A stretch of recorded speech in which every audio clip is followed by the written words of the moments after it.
එතකොට මතිෂ් මේ දවස්වල මොකද කරන්නේ? මේ දවස්වල දැන් මේ සතිය පටන් ගන්නකම්ම ගෙදරට වෙලා හිටියේ. කියන්නේ ගෙදර ෆිට්නස් කරනවා, රනින් කරනවා, ඒ වගේ දේවල් කර කර හිටියා. මේ සඳුදා ප්‍රැක්ටිස් පටන් ගත්තා අපිට ආය කෙත්තරාමේ. ඒත් එක්කම දැන් මේ අඟහරුවාදා ගියා මම ප්‍රැක්ටිස් වලට. කෝච් මිකියාත් එක්ක හම්බුණා ප්‍රැක්ටිස් කරන සෙෂන් එකක්. දැන් මේ වීක් එකේ හෙට මම යනවා ආය ශ්‍රී ලංකා ස්කවොට් ප්‍රැක්ටිස්. ලංකා ජාතික කණ්ඩායමත් ඉන්න ක්‍රීඩකයෝ ඉන්නවා. ඔව් ඒ කට්ටියත් එක්ක ප්‍රැක්ටිස් කරන්න හම්බුණා. පළවෙනි පාරට දෙහිම අත්දැකීමක් ගන්නේ? ඔව් ශ්‍රී ලංකා ටීම් එකත් එක්ක එකට ප්‍රැක්ටිස් කරන්න හම්බුනේ පළවෙනි. ඒක ලොකු අත්දැකීමක් කිය අනිවාර්යයෙන්ම. තාම මේ උපදෙස් හම්බුණාද? මිකේ අතරගෙන් උපදෙස් මොනවා හරි ලැබුණාද? උපදෙස් ලැබුණා. ඒ කියන්නේ හොඳට තාම පොඩිනේ. ඉතින් ඒකින්ද හොඳට කරනවා කිව්වා. තව ඇඟවල එමත් මදි.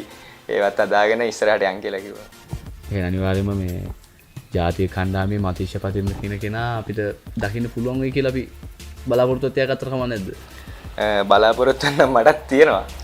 ඒකට වැඩ කරනවා. අනිවාර්යයෙන්ම උත්සාහය, කැපවීම, අදිෂ්ඨානය ඒවත් එක්ක වාට ජීවිතේ ඔය හිතන දේ අනිවාර්යයෙන්ම වාගේ කොහොමත් ඉලක්කේ තියෙන ඉතන යන්නේ.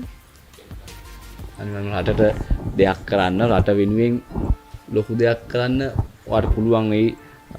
දක්ෂයෙක් වගේම ලොකු වාසනාවක් තියෙන කෙනෙක්. එතකොට මේ වාසනාව ඔයාට තනියෙන් ගන්න නැතුව මුළු රටටම වාගේ වාසනාව ගේන්න අනිවාර්යයෙන්ම ශක්තිය ධෛර්යය ලැබෙන්න ඕනේ.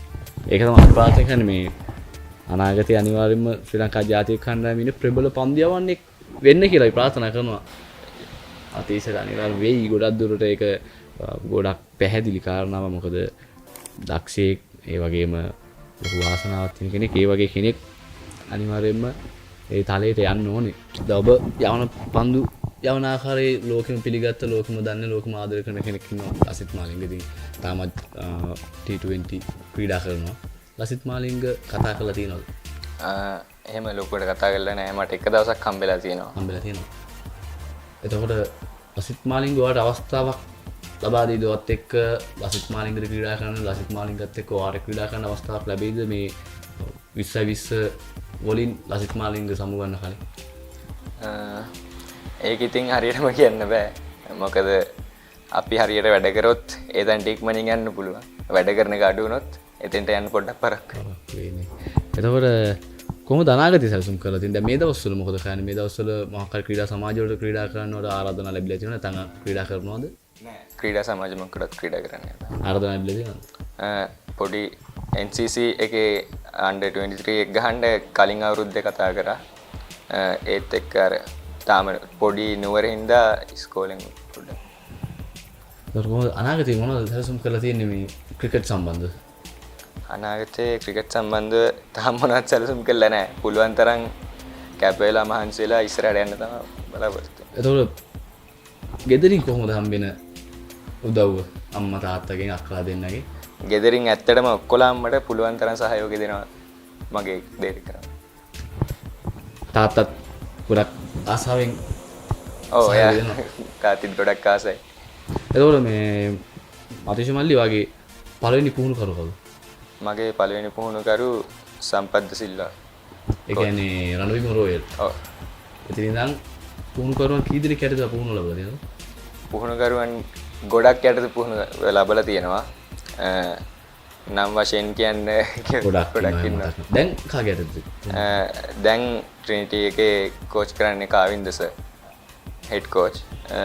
ඒත් එක්කම 19 එකේ fast bowling coach Chamila Gamage sir. ඒත් එක්ක ප්‍රොවින්ෂල් කෝච් ඉන්නවා පින්නදුව සාමිල පින්නදුව සර්. ඒ කට්ටිය එක්ක තමයි වැඩ කරන්නේ. ඒ කට්ටිය තමයි. මතිෂ් වයස එකට කමන්නේ නැද්ද? වයස කමන්නේ. කී වයසද? තාම 17යි. තාම 17යි. එතකොට මේ ගෑනුමගේ මොකුත් සම්බන්ධයක් නැතුව ඉඳී තාමනේ. තාම නෑ තාම පොඩි. තාම පොඩි මතිෂ් ඉතින් මේ ඇඟවත පොඩ්ඩක් උසර මහතර හිටියා තාම පොඩි කොල්ලෙක්. ඉතින් පොඩි කොල්ලෙක් එක්ක තමයි කතා කරන්නේ. ඔයාට 19 15 කණ්ඩායමට තෝරගත්තා කියලා පළවෙනි දුරකථන නැමතුම දුන්නායි.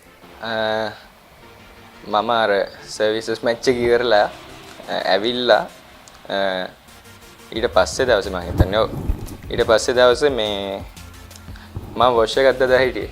ගෙදර ඔහු ගෙදර වොෂ් එකක් දාලා පල්ලෙහාට මේ එළියට එද්දී අපේ කැප්ටන්ගෙන් කෝල් එකක් කරලා තිබ්බා ට්‍රිනිටි කැප්ටන් රුවින් පීරිස්.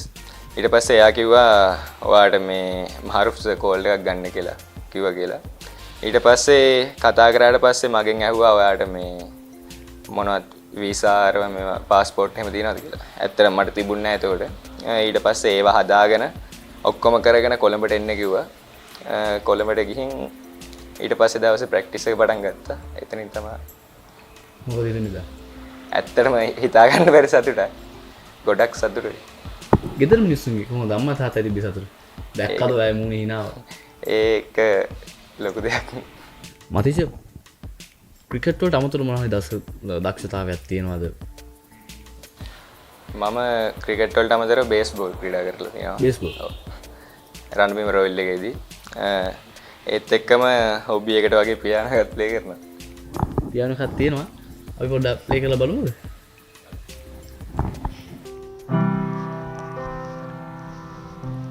මට හීනයක් වෙලා ඔබේ ඔය ආදරේ සිත තාම දන්නේ නෑ මා ඇයිද පෙම් කළේ සඳරාජිනී නුබයි මගේ හත මන්දිරේ සදා වෙනස් නොවේ මගේ ආදරේ.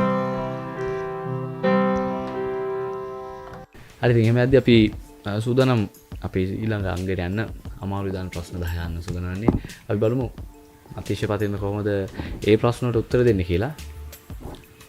අතිශය මම ලික්මනින්ම ඒක උත්තරයක් අපිට දෙන්න. නිවාඩුවකට කොහොමද යන්න කැමති? නුවරඑළිය යන්න. වෙන රටක න? වෙන රටක න රටක් විදියට මම ආසයි නිව්සීලන්ත යන්න. ජාත්‍යන්තර නම් දිනා ගන්න කැමතිම මොන රටේද මොන කවුඩ් එකක් ඉස්සාද කියන්න. අපි අහන්නම් ඉන්දියාව, එංගලන්තය, ඕස්ට්‍රේලියාව. මේ රටවල් තුنين මොන රටේද ගහන්න කැමති? ඕස්ට්‍රේලියාවල මෙල්බන් වගේ ගහන්න තිබ්බොත් ගොඩක් ආසයි. ෆෝන් එකේ වැඩියම යූස් කරන ඇප් එක මොකක්ද? WhatsApp තමයි යූස් කරන්නේ. ලෝකේ ඕනම ක්‍රිකට් ක්‍රීඩකෙක් හම්බෙන්න අවස්ථාව ලැබුණොත් ඔබට දෙන අවස්ථාවක් ලෝකේ ඉන්න ඕනම ක්‍රිකට් ක්‍රීඩකෙක් හම්බෙන්න. කාව හම්බෙන්නද කැමති? මට ඉස්සෙල්ලාම හම්බෙන්න ඕනේ ලසිත් මාලිංග. ඔයාලට අවස්ථාවක් ලැබෙනවා ලංකාවේ දැන් ක්‍රීඩා කරන්න ඇති පැරණි ජ්‍යෙෂ්ඨ ක්‍රීඩකයෙක්ට පන්දු යවන්න. ඔයා කැමතිම කාට බෝල් කරන්න? සනත් ජයසූරිය. ඔය ටූර් එකකදී ඔයාගේ රූම් එක ෂෙයා කරගන්න අකමැතිම කෙනා කවුද? අකමැති කෙනෙක් කියලා නෑ. පොඩ්ඩක් කතා කරලා ඉන්නවා නම් මාත් ආසයි. අකමැති නෑ කාටද? එහෙම අකමැති කෙනෙක් නෑ. ජොයි රූට්, කෙන් විලියම්සන්, විරාට් කෝලි මේ තුන්දෙනාගෙන් ඔයා වැඩියම සතුටු වෙන්නේ කාගේ කඩුල්ල ගත්තොත්? විරාට් කෝලි. ගෙදර කවුරු නැති වෙලාවට තනියම කෑමක් හදාගන්න පුළුවන් වුණොත් හදාගන්න පුළුවන්ද? මොනවද පුළුවන්? එහෙම ඉතින් හදාගන්න පුළුවන් කියලා සම්පෝෂ තමයි තියෙන්නේ. අනිවාර්යයෙන්ම ඉදිරියේදී ලෝකෙම දන්න කෙනෙක් වෙනවා. ඒක ස්ථිර වශයෙන් වෙයි. අපි ප්‍රාර්ථනාත් කරනවා. ඔයා ඒම තත්ත්වයට ආපම ඔයා පදින්න කැමති වාහනේ මොකද? මං ගොඩක් ආසයි බෙන්ස් වගේ වාහනයක් පදින්න. විවාහ වෙනවා නම් විවාහ වෙන්න කැමති කොයි වගේ පැත්තකින්ද? එහෙම එකක් ඉතින් තාම හිතලා නැහැ. විවාහ වෙන්නත් හිතලා නැහැ. විවාහ වෙන්න හිතලත් නැහැ ඉතින් තාම. ඉතින් අපි කතා කරේ අද මතීෂ පතිරණත් එක්ක දැන් ලංකාවම දන්න කෙනෙක් ලෝකෙම දන්න කෙනෙක් එක්ක අපි කතා කරනවා let's talk with ශාලිකුණා. ඉතින් අපිට වෙලාව දුන්නට මතීෂ මල්ලි ගොඩක් ස්තුතියි. ඉතින් අපි let's talk with ශාලිකුණුවන් ඒ වගේම මේ රටේ හැමෝම ප්‍රාර්ථනා කරනවා මතීෂ පතිරණ කියන නම ලෝකෙටම ගෙනියන්න, ලෝකෙම ගෙනිහින් ලංකාව කියන නමට ලොකු ගෞරවයක් ගේන්න ඔයාට ඉදිරියේදී ධෛර්ය ශක්තිය ලැබෙන්න කියලා ප්‍රාර්ථනා කරනවා. ඉතින් මතීෂ මල්ලි ගොඩක් ස්තුතියි. ජය වේවා.